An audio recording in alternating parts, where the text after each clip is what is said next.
Assalamualaikum warahmatullahi wabarakatuh. Good morning, it's me, Irma Nasari. So this is my first time making a video on YouTube, and it will look awkward maybe.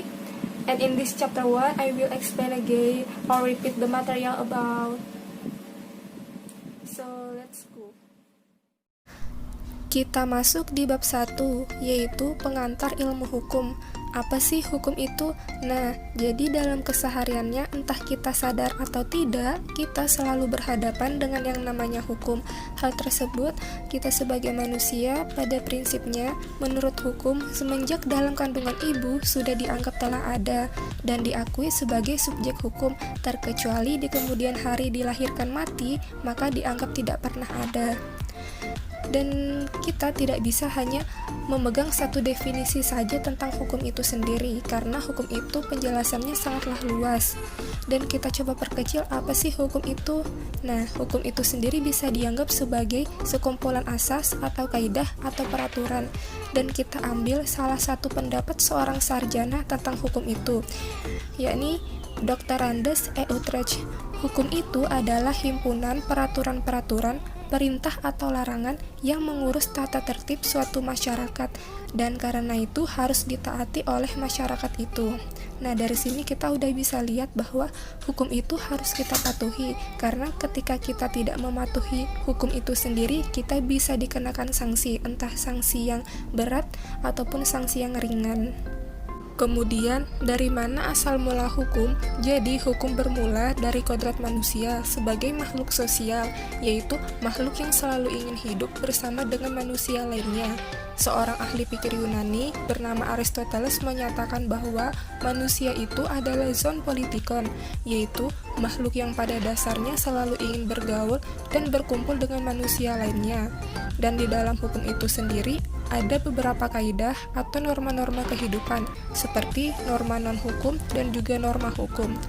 Di dalam norma non-hukum, terdapat lagi beberapa norma, seperti norma kepercayaan, norma kesusilaan, dan norma kesopanan. Sedangkan di norma hukum, yaitu segala sesuatu yang menjadi pedoman bagi setiap orang untuk bersikap tindak yang baik dalam segala bidang hukum, dalam artian luas selalu selaras dengan peraturan hukum yang berlaku.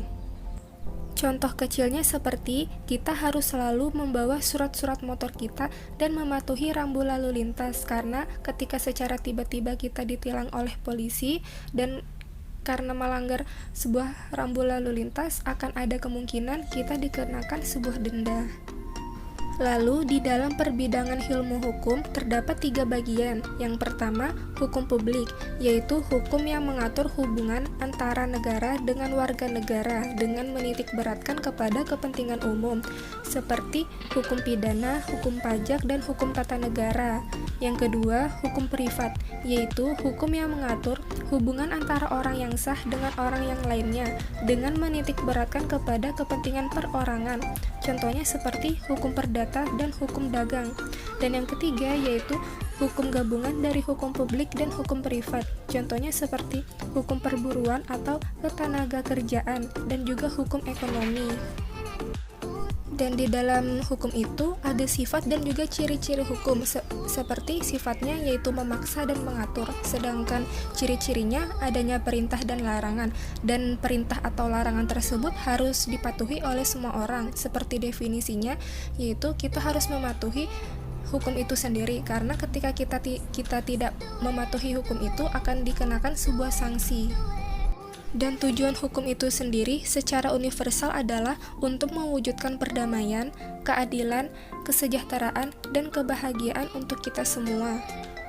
Lalu, di sumber-sumber hukum itu terdapat 2 bagian, yaitu sumber hukum material, yakni sumber hukum yang dapat ditinjau dari berbagai segi sejarah, ekonomi, filsafat, kemasyarakatan, dan lain-lain. Yang kedua, sumber hukum formal, seperti undang-undang, kebiasaan, keputusan hakim, traktat atau perjanjian internasional, dan juga pendapat para sarjana atau pakar hukum. Kemudian, susunan badan peradilan di Indonesia itu ada 2. Yang pertama, pengadilan sipil dan juga pengadilan militer. Di pengadilan sipil itu sendiri terdapat dua bagian. Yang pertama pengadilan umum dan pengadilan khusus. Sedangkan di pengadilan militer terdapat tiga bagian, yaitu pengadilan tentara tinggi, dan juga mahkamah tentara agung. Dan yang terakhir yaitu istilah-istilah dalam ilmu hukum. Di dalam istilah itu sendiri terdapat subjek hukum, objek hukum, perbuatan hukum, unifikasi hukum, dan kodifikasi hukum. Itu tadi sedikit pengulangan tentang materi pengantar ilmu hukum.